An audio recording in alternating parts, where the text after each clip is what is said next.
এখানে একটা ছেলে কমেন্ট করেছে, বলছে দাদা আমি দেখলাম যে নর্মাল চেস্ট 80 সেন্টিমিটার, তার উপর আবার 5 সেন্টিমিটার নিঃশ্বাস নিয়ে ফুলাতে হবে। তো অনেক কষ্ট করে দেখলাম যে আমার 4 সেন্টিমিটারের বেশি ফুলছে না, আমি কি করে সেটা 5 ক্রস করতে পারবো? তো এইখানে তুমি যে কথাটা বললে, এরপর পেপারে তো লেখা আছে নর্মাল 80 তারপরে 5।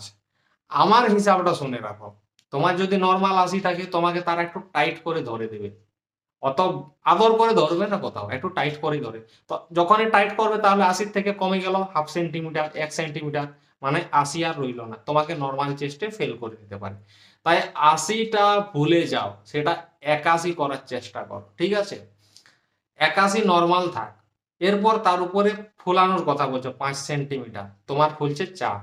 যখন তুমি 5 সেন্টিমিটার ফুলাবে ওরা তো টাইট করে রাখবে, তুমি 5 ফুলাতে পারবে না, তোমার কম হয়ে গেলে ফেল করে দিবে। তাই সেটা 6 প্র্যাকটিস করো।